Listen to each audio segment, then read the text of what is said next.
Has Roki Sasaki locked up his start in Game 2 of the Tokyo series after last night's performance? We got news and nuggets down from Camelback Ranch. Dave Roberts spoke to the media just minutes ago.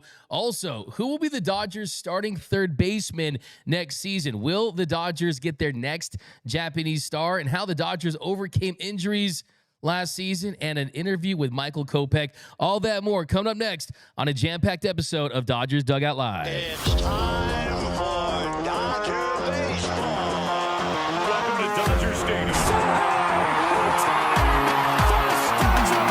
This is the golden age of Dodger baseball. The Dodgers are building a dynasty. You got it, Roy, parade.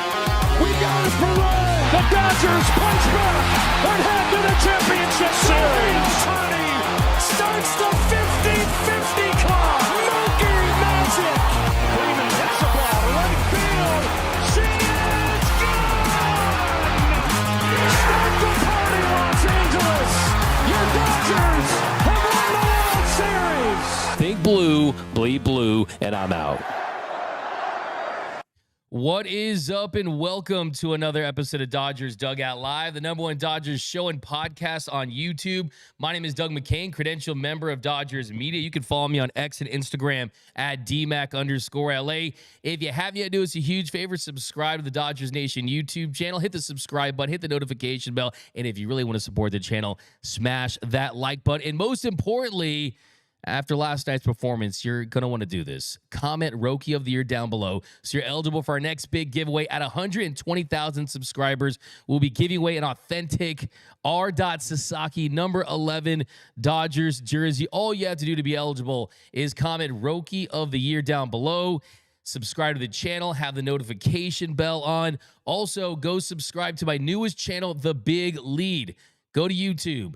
The Big Lead 1, the hottest stories in sports. We're talking about them over on The Big Lead. 1 hour a day, Monday through Friday. You won't miss that. If you want to do me a huge favor, huge solid, go over and subscribe to The Big Lead.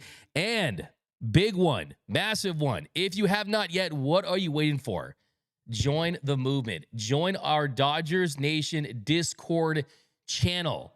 You're going to get to call into Dodgers Dugout Live. We're going to start that tomorrow. Tomorrow, we are going to do call-ins, exclusive merch, behind-the-scenes content, interviews, Q&As. Join the Discord. I'm going to be involved, especially when we go to games to start the year. You're going to get some cool behind-the-scenes stuff. You saw the vlog we dropped over the weekend. Lots of stuff like that, but at Dodger Stadium. So do me a huge favor and join the Discord.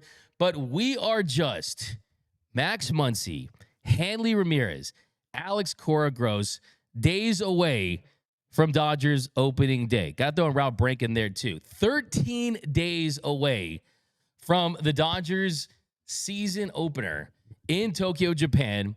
Yamamoto versus Shota Imanaga. So just 13 days away, less than 2 weeks. So get excited, Dodgers Nation. And of course, every episode starts with the Dodgers Dugout Live poll question of the show. I asked you guys over on the X, who will be the Dodgers MVP in 2025? And yeah, this is a pretty big landslide so far. 74% of you say it's going to be a back-to-back MVP season for Shohei Ohtani. And then, as expected, Mookie Betts in second at 13%. Freddie Freeman third and 5%. And then 7% say other. I'm curious to see who people have as their other. And look, if Shohei Ohtani puts together another 40 home run season, if he pitches even like a top 15 to 20 pitcher, he should be the unanimous MVP. Major League Baseball could get that award made today, and it'd probably be okay. So totally understand. I would say, look, I mean, if Freddie Freeman got the MVP, it'd be kind of cool because then we could start building that case that he goes into the Hall of Fame as a Dodger with the Dodger hat on his plaque. But if you haven't yet, drop those comments down below where you're representing Dodgers Nation, because we got Tony Taters Antonio. He's looking for all of your chats. He'll be featuring them on the screen. Super chats, we'll be reading them. And then also later on the 7th inning stretch, I will be answering all of your questions about your boys in blue. We got my man Noel Sanchez, social media superstar. He's rocking with us as always. But as every episode of Dodgers Dugout Live starts, it is the leadoff. Leading off, the hottest story in Dodger baseball. And before we get to more of Roki Sasaki's start, we'll get some clips, some sound from Roki and Dave talking about his Cactus League debut. Dave did speak to the media a couple of minutes ago, and there was a GOAT in the clubhouse today in the form of Clayton Edward Kershaw. Clayton Kershaw is back at Dodgers camp down in Camelback Ranch in Arizona. He's rehabbing from that knee surgery, the toe surgery. He's not, of course, going to be active for quite some time, but Dave did say that he is going to be in Tokyo when the team opens up. So he will travel with the team. There's some clips of him throwing on the field, just playing catch today. So that's definitely very, very encouraging. Another thing to note is that Dave did mention Evan Phillips today. And we spoke with Evan Phillips a couple of weeks ago, and he told me that, yeah, he probably was not going to be ready for the Tokyo series and that he wasn't going to travel to Japan, but he was very, very confident that he was going to be at 100% for the domestic home opener. And that's what Dave Roberts told reporters this morning, that he saw his bullpen. Fabian Ardaya tweeted that he came away impressed and that he's going to be facing hitters in Arizona while the Dodgers are in Tokyo. Dave also said that Phillips could be active as soon as the first or second week of April. So not the beginning of the season, but very early on. So that's very, very encouraging news. Evan Phillips, a major key cog in this Dodgers bullpen. He was dealing with injuries throughout last season, wasn't able to play in the World Series. And one thing that Evan Phillips told me about not being able to play in the World Series was he had to come to grips and accept the fact that he didn't just miss the World Series because of a performance thing, that it was injury related, and that being in this Dodgers organization, they are expecting to be in the World Series every single year. So knowing that and accepting that, that made it easier to just get back to work and make it happen for himself this season. But let's get to the leadoff, and that is about Roki Sasaki. So Roki Sasaki made his Cactus League debut yesterday for the Dodgers, and we broke it down yesterday on the first post-game show of the year, but wanted to hear what Dave Roberts had to say, wanted to hear what Roki Sasaki had to say, because look, it's spring training. It's not the biggest thing in the world, but it is when you haven't done it ever. And now he can go to sleep knowing that he's pitched in a big league game against big league hitters. He ends up going 3 innings, allowed no runs on 2 hits, had 5 strikeouts, 1 walk. He topped out at 99.3 miles per hour. Remember, this is someone that has clocked in at as high as 102.5 miles per hour. I was told by someone within the organization that triple digits are on the way. Last night, first pitch, pumping 99. Okay, so triple digits are on the way as soon as next week. And Dave Roberts said after his start that he was great. He said he was great. He said that they were all waiting to see how he would manage his emotions in his first big league game. He said he was fantastic. The velocity was up. He touched 99 a few times. The split got a ton of swing and miss. It was a good night for him. And he talked a little more in depth about the split, and he said that the most important thing was just having confidence in that pitch to throw it against big league hitters. And he said that it was good for his confidence. You can start that pitch in the strike zone, get swing and miss. Early on, there were some misfires, but he really was composed out there on the mound. And the thing about his split, I mean, if you saw it, he throws it so hard. We talked about it on yesterday's show where we did 10 things you need to know about Roki Sasaki, is the way he throws that splitter so hard, it appears like a fastball with the arm action, and then it just trapdoor. It falls off the table. And then he could also throw it for strikes. That was something that really impressed me, was how many strikes that he got looking yesterday. I mean, first couple of punch outs were looking for him early in that one with Friedel and McKain. And the other thing that stands out too is typically a splitter is north and south, but his has that fade and it can go east and west at times. And that's what makes it so special. And I looked at the spin rates on that splitter. And like I told you yesterday, I'm happy to say this now. I'm confident in saying this right now. It's the best splitter in baseball. You can talk about Paul Skeen's splinter and the way that's charted, but this splitter is going to be a problem for big league hitters. And part of the reasons why is throws it hard, but the spin on it. It had a 518 RPM. his average spin rate was just 518 RPM. There was no pitcher in Major League Baseball in the entire StatCast era that had thrown that many splitters in a game with that low of a spin rate. And hitters swung 8 times, and you got 7 swings and misses. So it generated the swing and miss. It threw hitters off balance. It's going to be his money pitch.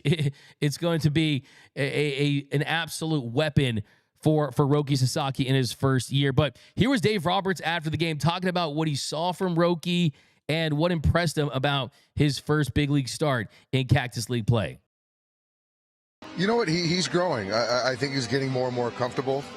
There's more personality to him. Guys are liking him. He's taking on a lot of information. Tonight was a big night. I just think that being under the lights in a big league ball game, just seeing how he responded, and the stuff was really good. Obviously got a lot of swing and miss, a fastball played up, so really good to see. So we got him 3 innings, and then he'll make one more start before we break camp. It was great. You know, I think that as far as the organization, we're obviously all in on him, but I think that it's important for him to just continue to build that confidence, and you do that by, you know, getting outs against big league hitters. And he would also say that you're going to see him in a week. He's got to make one more start, so they're going to continue to stretch him out. And remember, they don't need him to go 5, 6, or 7 innings in Tokyo. I think the sweet spot, 4 innings would be great. If he's efficient, like we saw at the end of his start, you could see him go 5 innings potentially. But all in all, I think it was a massive success. And the most important thing is that they saw last night that he's not going to be fazed by big league hitters. And I think that you have to say after last night, unless his next start goes really bad, gives up a couple home runs, doesn't look confident, he is going to be getting the ball in the Dodgers' second game of the season. But here was Roki Sasaki talking about some of the nerves and making his first start of his big league career and what that was like for him.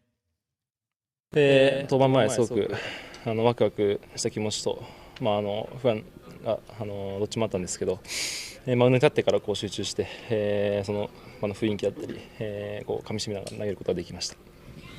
It was a mixture of excitement and nervousness, but once I was on the mound, I felt like I was able to focus and able to pitch. I like the honesty there. A mixture of excitement and nervousness. And that is what I think he needed to show the organization. Yesterday, after the game, Doc said that it is easier to envision him seeing him starting in Game 2 against the Cubs. It's most likely about his confidence, and today was a good day for the Dodgers. So that was very encouraging. And then I think the biggest question I think a lot of Dodgers fans have is, how will he get better with this organization? I mean, how do you improve upon a triple-digit fastball, a splitter that drops 33 inches, a splitter that has the ride, and a slider that has the fade, and just all the pitches that he has? Well, Roki has said that even just a couple of months into this organization, they have zeroed in on his mechanics. And you saw first pitch 99. This is someone that was averaging under 97 miles per hour on his fastball last season. He gave all of the teams that were pursuing him in free agency, international free agency as an amateur, they were given a homework assignment. And that assignment was, how do you get my velocity back to where it was? How do we get back to 99, 100, 102? And clearly, the Dodgers aced that homework assignment, because a 99 first pitch, I think that things are trending back to where we saw a couple years ago for Roki. But here is Roki talking about how this organization has already helped his mechanics early on in his career.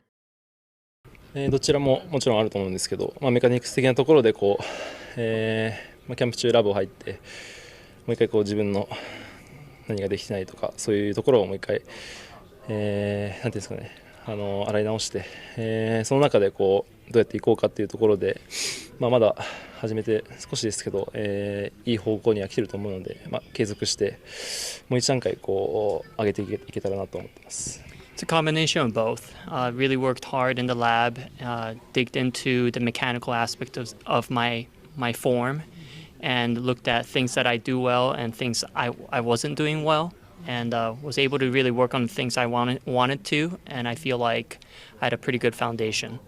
There's a few things I was working on during the off season and coming into camp, working with the pitching coaches, and really going into some deep dive into what I wanted to work on. I think it's really today's the fruit of all the hard work that I was able to put in during the off season, the first part of spring training. So that's very important right there, how receptive he is to that new information, to those new techniques, and how they can continue to refine his mechanics, because it's not just about getting the best version of him as far as effectiveness. It's about keeping him on the mound and avoiding injuries. He dealt with an oblique injury last season. He dealt with shoulder soreness last season. That's what led to the dip in velocity. So that is the number one thing, is cleaning up those mechanics so he can have a healthy start of his career. And then he talked about facing big league hitters. Look, he did face big league hitters in the WBC. Just ask Randy Arozarena when he pumped a 102-mile-per-hour fastball past him. He had success against those guys in the WBC, but it's a very different thing to do it when you're in a Dodgers uniform, you're in a big league game, and you're trying to win over and earn a spot to start your career in Tokyo. But here was Roki talking about the confidence that he has now that he's gotten out big league hitters for the first time as a major leaguer in his career. もちろん甘いボール自体はやっぱり打たれますし、スプリットもいいとこ見逃したりとか、そういうところもあったんですけど、自分のいいボール投げたら押し込めたり、空振り取れたりっていうそういう収穫もあったので、その両方今日感じれてよかったなと思います。A couple of things I noticed with big league hitters, they do hit mistakes and they do take some splits that I threw, but I did feel really good about being able to jam some hitters, and as long as I throw quality pitches, I should be able to get these guys out. So there you have it right there. That's all about quality pitches. It's all about executing, and he certainly has a talent to do that. Now, as far as projections go, I'm going to do my big projections episode that we do every year. I'm going to try to project every single player's stats on the Dodgers. I do think with Roki Sasaki, he is someone that you're looking at 20 to 23 starts, something in that range. Sub-3 ERA, sub-3 FIP. I do think he's going to be among the league leaders in strikeout rate, K percentage, K per nine. I do think that he's certainly going to be firmly in that Rookie of the Year mix. And I think that you look at the odds right now. Roki Sasaki is the odds-on favorite to win the Rookie of the Year. He's a plus 200. Behind him is Dylan Cruz of the Nationals at plus 350. Matt Shaw of the Cubs at plus 400. Bubba Chandler of the Pirates plus 900. Jordan Lawler of the Diamondbacks at plus 1,400. That's going to be his award. He's winning the Rookie of the Year. This stuff is just going to be too good. Remember last season, it wasn't, is Paul Skeens going to win Rookie of the Year? It was, is Paul Skeens the best pitcher in baseball? Is he going to win the Cy Young? That is going to hopefully be the conversation we're having with Roki Sasaki, where the Rookie of the Year is a lock for him, and it's about bigger awards. So I like him to win Rookie of the Year. I think it's a lock now that he starts Game 2 of the Tokyo series. Yesterday, talking to people within the organization, they told me it wasn't a lock. Haven't talked to them today, but I think after seeing that performance last night, it wasn't the best performance. It's not like he went out there and threw immaculate innings in a perfect game or anything like that. He ended up giving up a couple hits, the early hit to wins that he gave the double to Ellie De La Cruz. Also hit a batter, also walked a batter. But I think that's what gives me more confidence in him, is the fact that he did have to face a little adversity. He did have to get himself out of jams, and he did just that. The stuff was nasty through 46 pitches, 26 were strikes, the 7 swings and misses on the splitter, fastball top of that 99.3 miles per hour. It is Roki Sasaki's start in Game 2 of the series against the Cubs in Tokyo. I think it's an absolute lock. But let's read some chats about Roki Sasaki. NS says, Roki made them hitters look silly. Like that. Teresa Wolf says, Rookie of the Year last night was proof. Let's go. So happy. Give you let's go Dodgers for that one. Hey, bro, truth speaker. Yeah, I noticed he can land his splitter in the strike zone too. Just struck them out looking. Absolutely, for sure. That's the biggest thing. Bilal K, his curveball and slider were actually really good too. My eyes were amazed after this game. Bilal K, I mean, he only threw 3 sliders and one of them missed pretty badly with, but he's definitely going to have to use that arsenal and expand it to get to where he needs to be. I like this from DFEQZ. The split is giving Public Enemy #1 vibes. D. Broder says Roki's stuff is elite. DFEQZ, Roki building up to 102. Philip Subia, Shohei going 40-plus bombs, 30-plus steals, and a sub-3 ERA. Yeah, that's another not really bold prediction, but that is one of my predictions for Roki Sasaki. One of my predictions for Roki Sasaki this season is with the buildup, with the adrenaline, with the better coaching, I think you're going to see Roki Sasaki hit 103 on the gun. I think you're going to see him hit 103 on the gun. His career high is 102.5. I think he hits 103. No Dodger has thrown 103 miles per hour since, wait for it, Jonathan Broxton. Back in 2009 against the Padres. Looked this up last night. Jonathan Broxton threw a heater that clocked in at 103.3 miles per hour.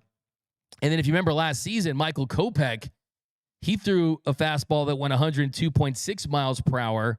That was the fastest of his career in St. Louis, and that was the hardest thrown fastball since Broxton. So I think we see 103 from Roki Sasaki in 2025. We got Claudia 11. I'm excited for Roki. He's so young, and he has so many years to continue to develop. Yeah, I think that's a fantastic point. This dude is under 6 years of team control on a minor league contract that signed a $6.5 million signing bonus that took less than he could have gotten from the Blue Jays and the Padres to be with this organization. I cannot stress this enough. If yesterday was his showcase to all 30 major league teams, and it wasn't the very best performance we've ever seen from a pitcher, but the 99, the split, the ability to do soft contact, the composure, just the mechanics on the mound, how fluid that motion is. If that was the only showcase he had to major league GMs around baseball, they would have been lining up around the block, all 30 of them, if they were smart and willing to pay because they all have money and would be willing to sign him to a $200 to $300+ million contract easily without thinking about it. Let's not forget the Dodgers got a Lamborghini for the price of a Nissan Altima while already having a team that's filled with superstars. And you get this, I'd be furious if I was a fan of another team. I'd be saying the Dodgers are ruining baseball too. I'd be pissed. I'd be punching air as well. So, yeah, I mean, cry more because the Dodgers just do this baseball thing the best right now. But coming up next, we got an interview with Michael Kopech. We're also talking about another Japanese star that the Dodgers could land that could be their future third baseman. That's coming up next on Dodgers Dugout Live. What up, Dodgers Nation? D-Mac here to remind you that if you have not yet, be sure to subscribe to the Dodgers Dugout Live podcast. You can find it wherever you get your podcast. So if you want to listen to the show in audio form, when you're driving to Dodger Stadium, when you're driving from Dodger Stadium, when you're commuting to work, wherever it is, you definitely want to lock into the podcast. We're going to start featuring some podcast exclusives, interviews. So definitely, even if you do watch the show daily on YouTube, be sure to subscribe to the Dodgers Dugout Live podcast, wherever your podcast. So be sure to do that. It really supports the channel. And as always, think blue, bleed blue, and I'm out.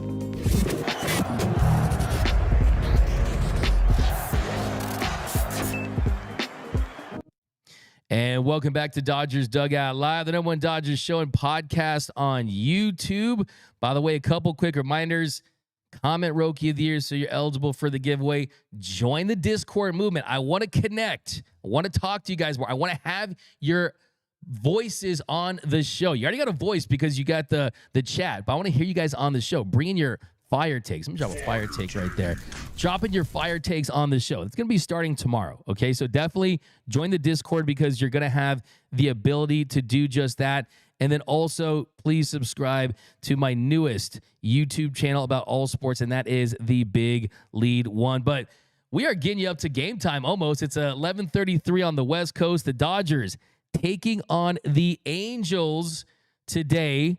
And you look at the Dodgers lineup, you got Rojas leading off, Taylor, Michael Conforto batting third, Kike Hernandez at third batting cleanup, Austin Barnes behind the dish at the catcher's spot. Then you got Eddie Rosario getting some play. He's in right today. Andy Pages at DH. So, hey, Andy Pages, he needs to continue to impress if he wants to grab that final roster spot. James Outman in center. So that's what to watch for today.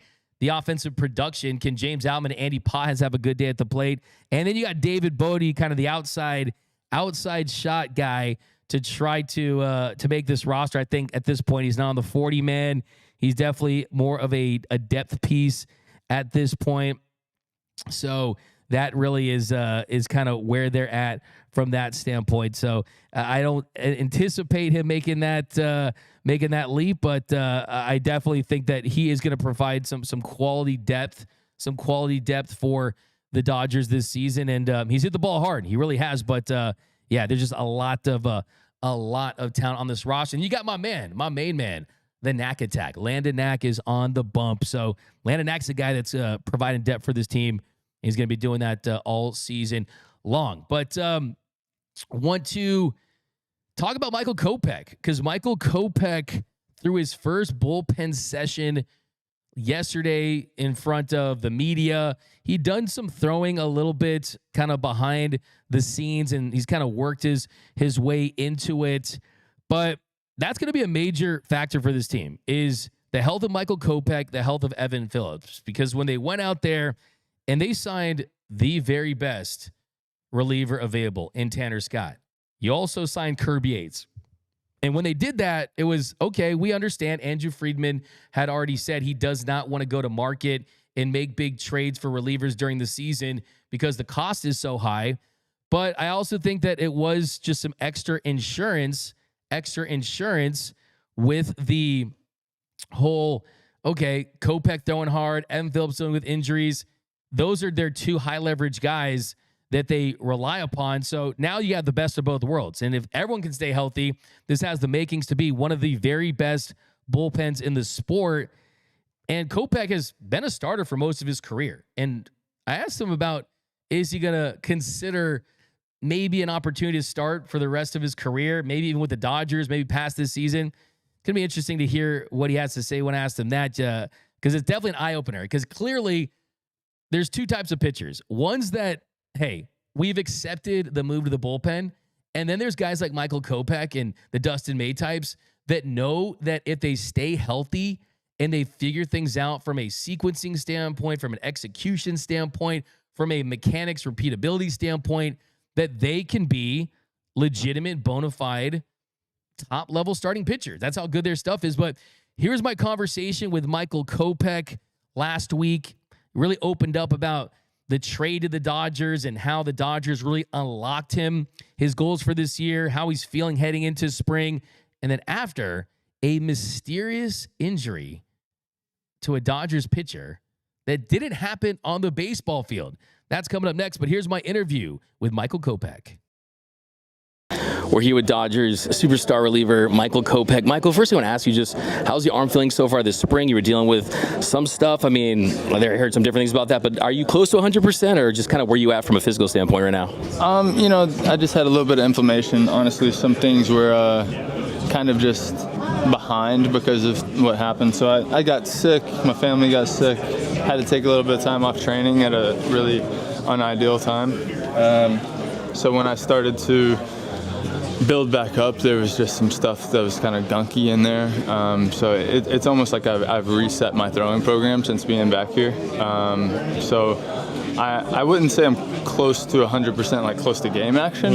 As far as health-wise, I'm close to 100%. But there's steps and there's kind of a long road back when you have to reset your training. So overall I feel good. I'm in good shape. I feel comfortable competing if I had the rush to compete, but I don't think that there's any rush right now. When you look around this clubhouse, there's no lack of talent here, So just trying to make sure that I give the team the best product I can when I get back. So timeline-wise, you thinking start of the season, more like May, something like around that time? Yeah, hopefully even before, right? Like I hope to not be shelved very long at all. Okay. But ultimately it is a little bit up to me, but not completely. So there's things that have to happen for me to be back, in an opportune time. So You know, I'm still shooting for April 1st. You know, I don't think Japan is realistic for me to pitch in. Maybe I'll be built up enough to where I could go and, you know, get to experience it and train and everything like that. But, you know, even that may even be a possibility. Everything's so day by day right now. I hate to give any definitive type of answer about where I'm at. But yeah, it was good today, so I'll take that. Awesome. And Michael, I want to just rewind a little bit. Last season you're with the White Sox. You go to the Dodgers. All of a sudden you're pitching in front of 40, 50,000 fans.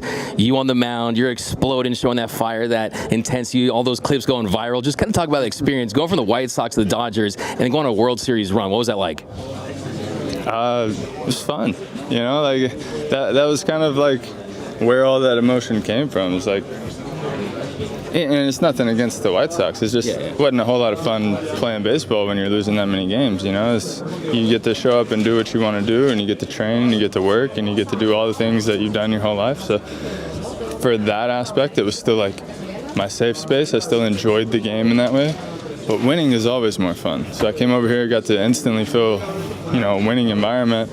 Got to, you know, kind of uptick and compete like that, and I had a blast being here. And you know, I because of the experience that I had, not just with the team and winning a ring and everything, but like the genuinity, if that's the word I'm looking for, of this organization is so authentic that.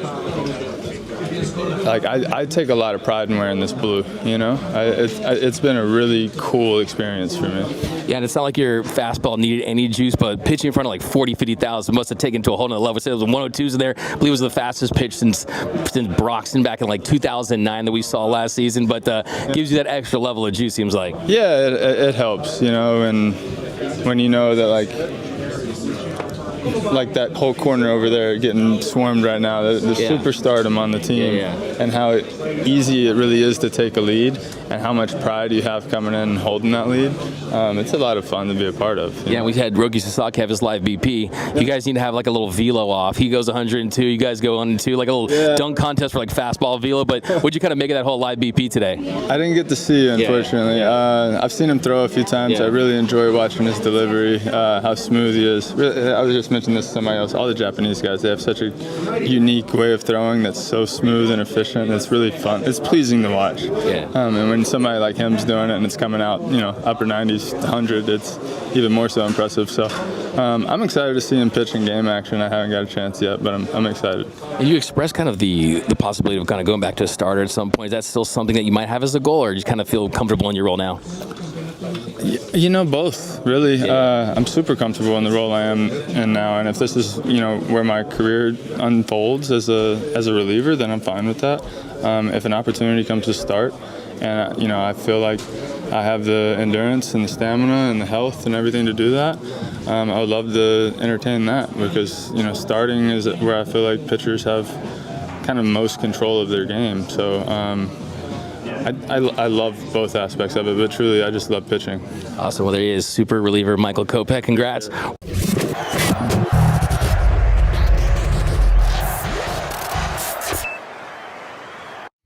So there is Michael Kopech, and hey, it sounds like he's just all in on this organization. He appreciates playing for a contender. You go from baseball hell with the White Sox, just ask Miggy Varg, and then you go to baseball heaven with the Dodgers, and he helps them win a World Series. So really, it's about just getting healthy and being ready to go for the stretch run. They have enough depth to not rush him back.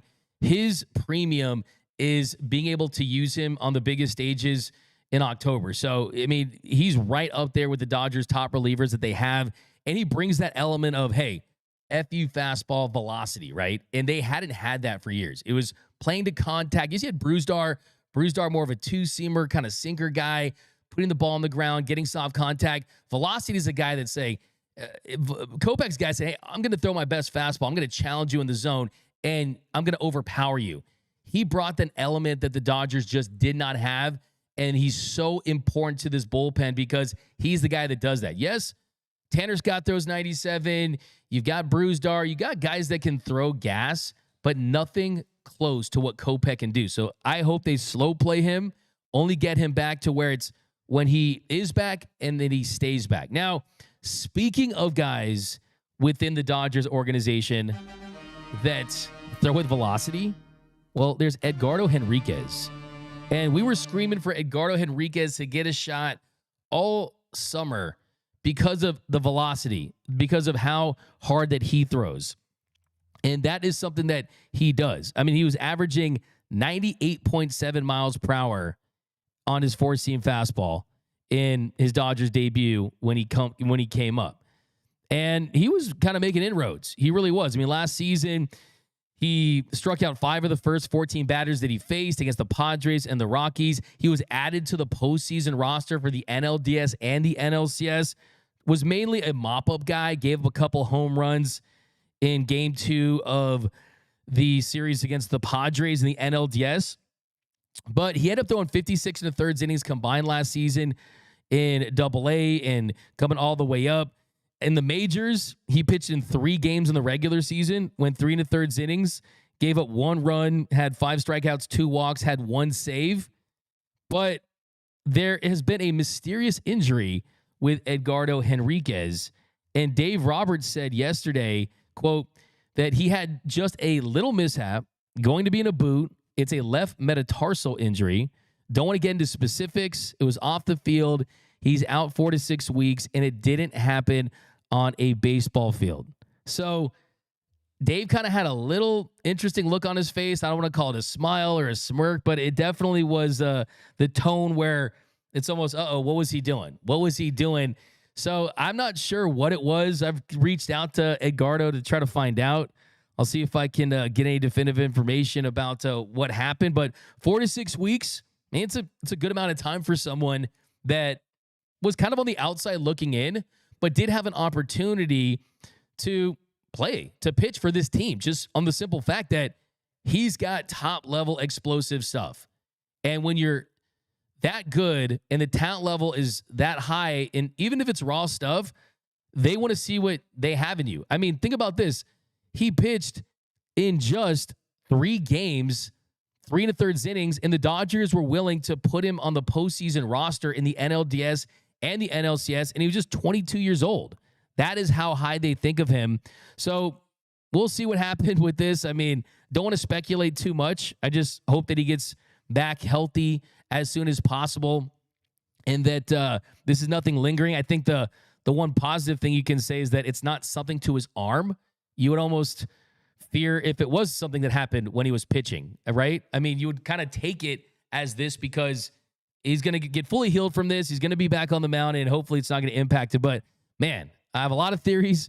Don't want to speculate on players, but hopefully he gets back healthy as soon as possible. Now, speaking of injuries, I want to just run through this really quick, and then we'll talk about Murakami. The Dodgers last year, I don't think it gets said enough. I mean, we had Nestor Cortez, who was stupid enough to say that the Dodgers weren't the better team, that the Yankees were a better team than the Dodgers when that Dodgers team wasn't even at full strength. They weren't even at full strength, and they still were able to beat a Yankees team in 5 games. Well, the LA Times, Jack Harris put out a really good story. Definitely recommend going over there and reading it, just about how much adversity and how many injuries the Dodgers had to overcome last season. Max Muncy said, "We all wanted to win, but we were all going through something."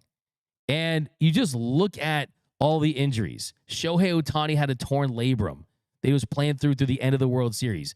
Freddie Freeman dealing with a severely sprained ankle and broken rib cartilage. That came out after. Michael Kopech said he was 60% during their World Series run. You lose Evan Phillips to a tear in his rotator cuff during the NLCS, and he doesn't even play in the Fall Classic. Miguel Rojas, he played a little in the NLDS, and that was with a tear in his abductor muscle. He was playing with a torn abductor. Glasnow, you lose him. He's not even able to pitch. Your ace, Will Smith, he started all 16 postseason games behind the plate, and he had been playing with a bone bruise in his ankle since June. So think about that. Of all these things, I think it does not get talked about enough that Will Smith was behind the dish and he caught all 16 games for the Dodgers and was playing with a severe bone bruise in his ankle. And then you look at Ohtani. I mean, people talk about the World Series numbers and that how they weren't that great. Freddie Freeman said, when you pop your shoulder out like that, you usually can't raise your arm above your head. And I watched him walk in on workout day in New York and raise his arm completely over his head. So Shohei was playing through stuff. Freddie was playing through stuff. Max Muncy was having to get injections before games just to play.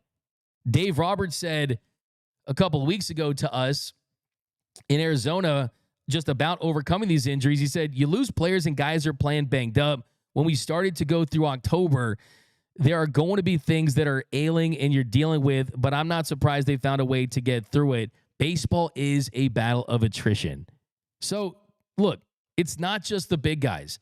It was the Muncies, the Smiths, Gavin Lux dealing with injuries, Michael Kopech dealing with injuries. It felt like a season of Squid Game for the Dodgers in 2024, and they were still able to win the World Series.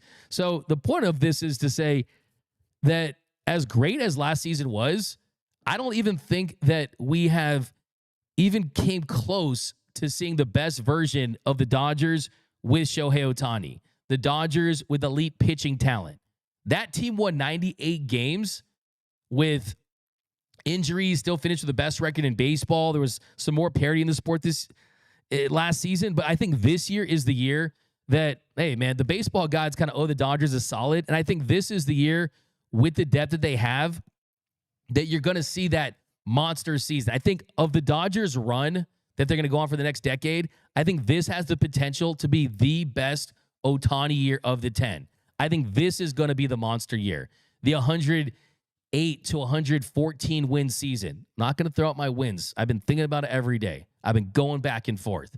I've been going from as low as 99 because I love the fact the Dodgers proved they can win a World Series with winning under 100 games to as high as 117. I've been driving around LA.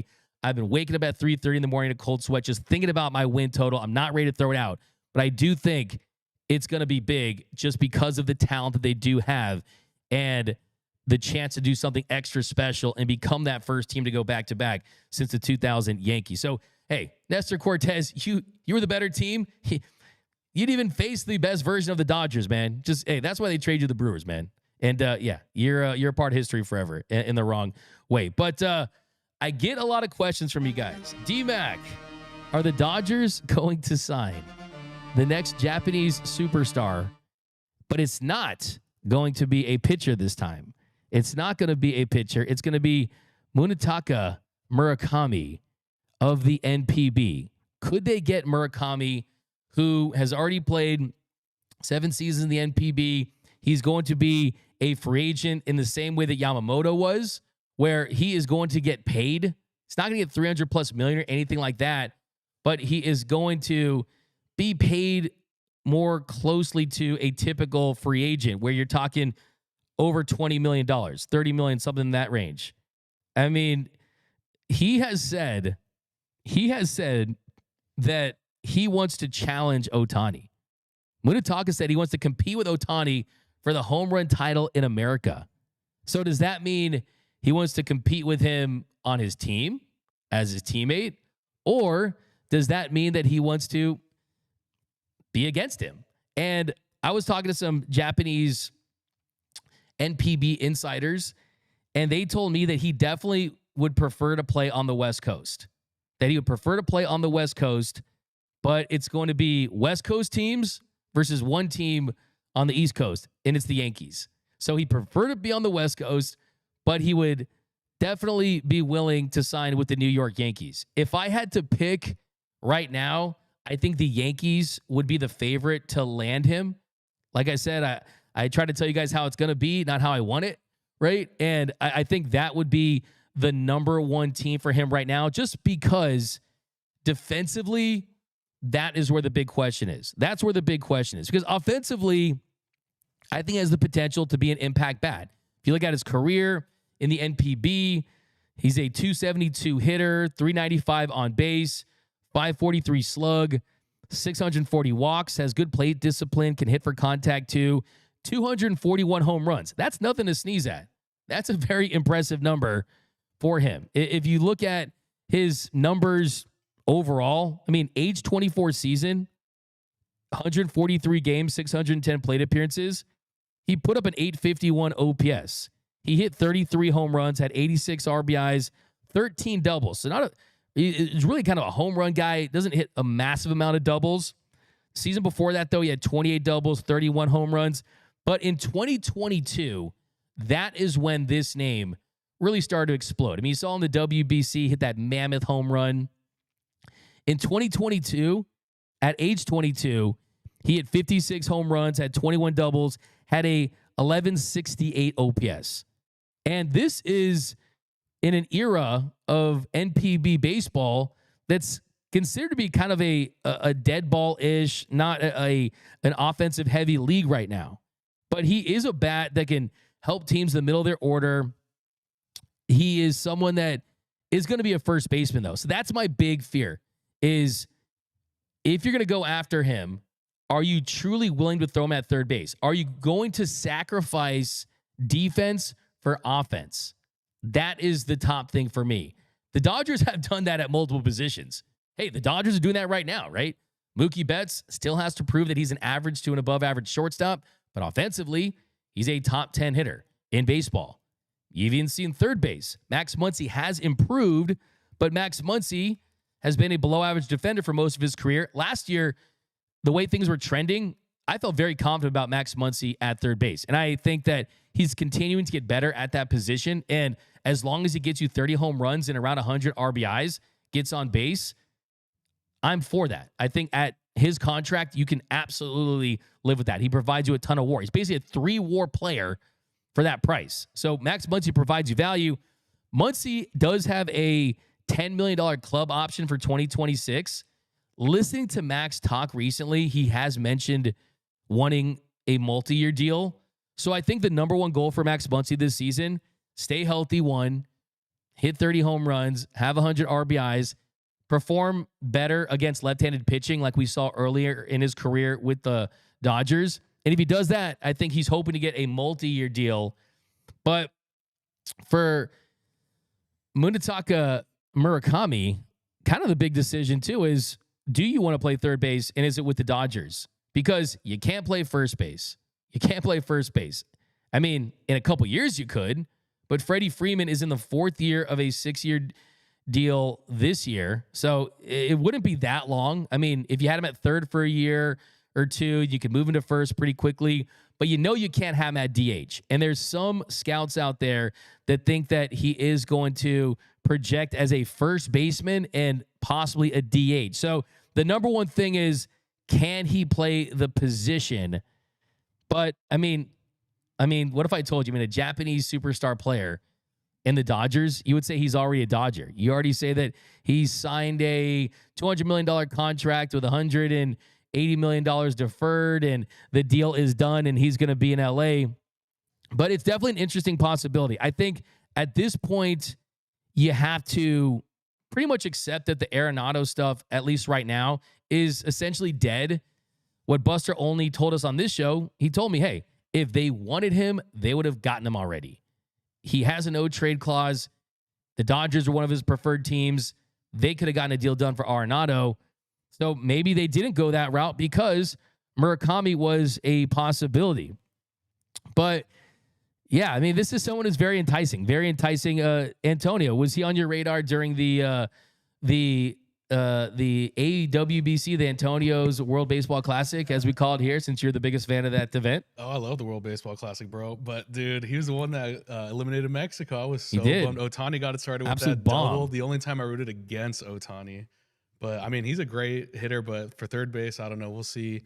I still have that pipe dream that Arenado can sneak his way to the Dodgers. You know how I feel about the hometown kids returning to LA, but I just don't know. I can see Murakami going to the Yankees, maybe not the Red Sox, maybe like, you never know, Pittsburgh. I don't know. And who did he hit that home run off of?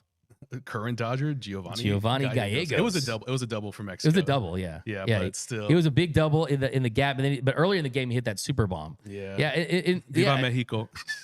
Yeah. No, I mean, look, the way that the crazy thing is that double was, Miami is such a cavernous ballpark. It was like off the wall.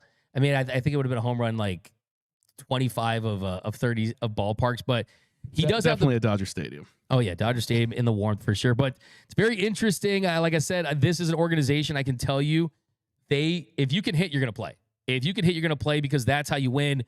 Wise man once said, if you want the dub, you've got to slug. And that's what Murakami does. And also, too, I mean, he can hit for contact, too. I mean, that's the thing, too, is what makes him unique is the chase rates aren't high.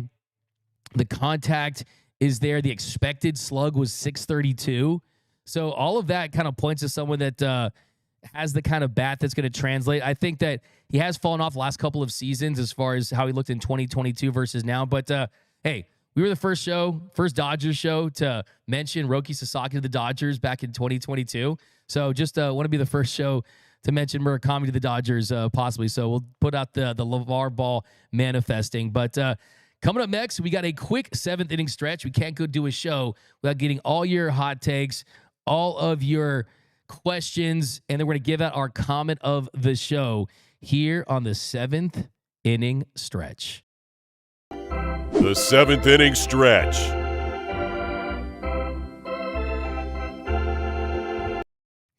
And we got Delirium 9 says, maybe that's why the Yankees haven't pulled the trigger on a Nolan Arenado trade. Yeah, I think that he's a domino in that for sure.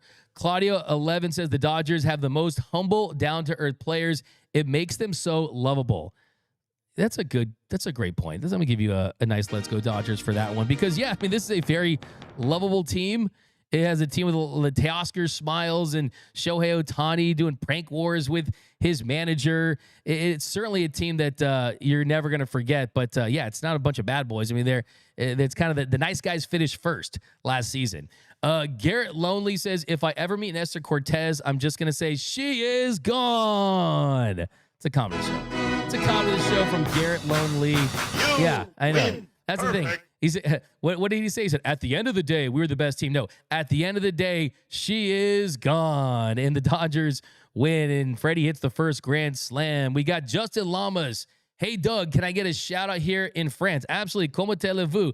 Je m'appelle D-Mac. No, but what's up, Justin Lamas? Always represent Dodger baseball, man, and always represent Dodgers Dugout Live. Cannot tell you how much we appreciate you. Martin says Dodgers Stadium is almost done. Yes, I did see footage of that on the X machine, on the YouTube machine, that the field has been laid. So I think all that was all for nothing. I mean, it was really was like the most like interesting, uninteresting story of the offseason to me, because it was clubhouse upgrades for the players. And to do that, you have to resurface the field.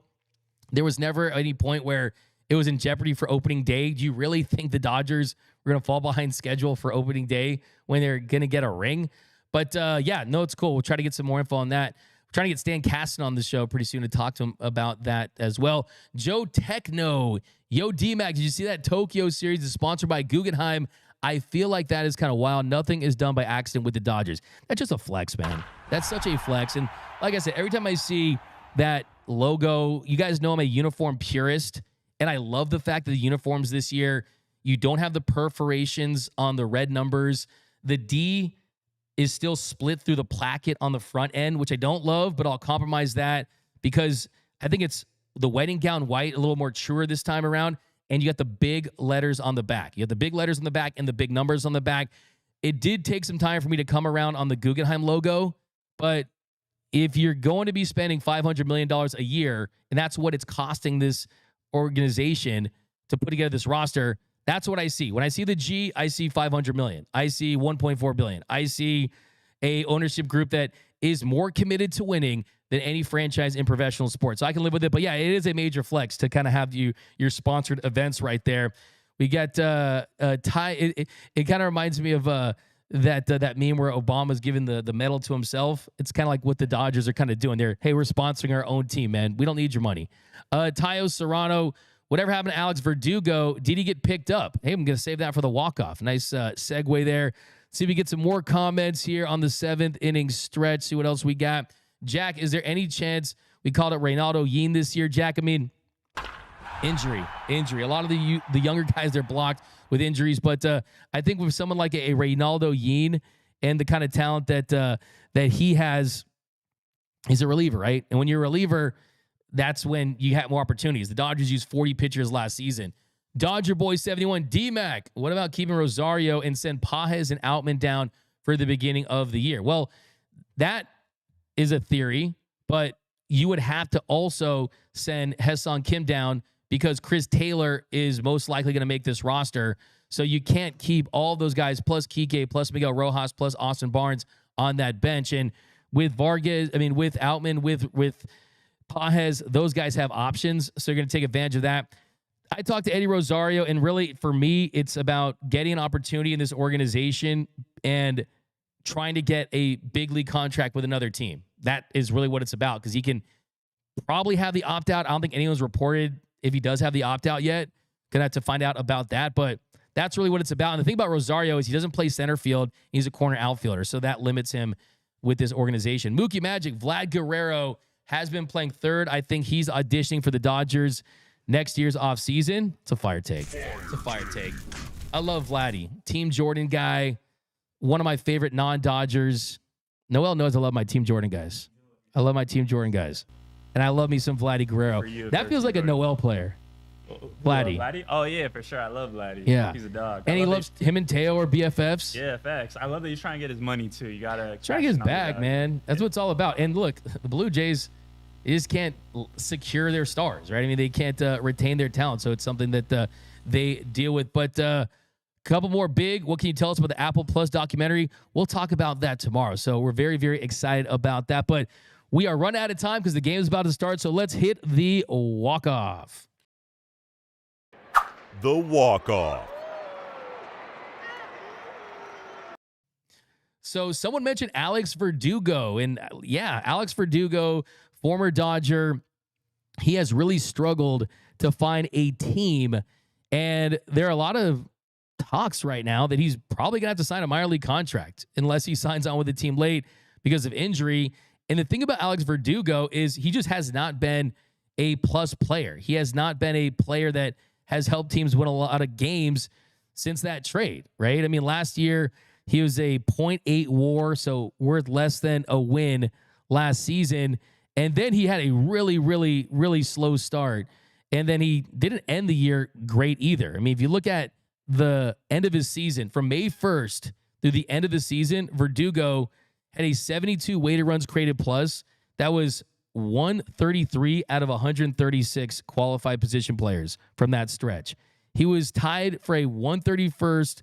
He had a 130. His negative 0.1 FWAR was 131 out of 136. So basically 6 months of the regular season, he was one of the worst position players in the sport as far as overall production. So he has not been able to find another team. And right now, most insiders think that he's going to probably start on a minor league contract and try to work his way back up to the majors. So yeah, Alex Verdugo, of course, he's the guy that called the Dodgers 2020 World Series a 60 gamer. He is a Dodgers legend to me because we're always going to get happy when we think Alex Verdugo, because Alex Verdugo is the guy that swung and missed at Walker Buehler's final strike for the Dodgers 2024 World Series. So, yeah, I'm not here to be an Alex Verdugo hater, but, yeah, I mean, don't call it a 60 gamer. Don't call it a 60 gamer, and then you're out of the league essentially a couple years after the Mookie Betts trade. But that is going to do it for this episode of Dodgers Dugout Live. My name is Doug McKain. You can follow me on X and Instagram at DMac_LA. If you haven't yet, do me the biggest favor you've ever done me. Subscribe to my new channel, The Big Lead One. Join the Discord so you can call in and get all the cool stuff. And I want to give to you guys Roki of the Year. Comment that down below so you can win that Roki Sasaki jersey once we hit 120,000 subscribers. Go enjoy the game, and anything breaks later, we will for sure go live. But that is going to do it. My name is Doug McKain. You can follow me on X and Instagram at DMac_LA. And until next time, think blue, bleed blue, and I'm out.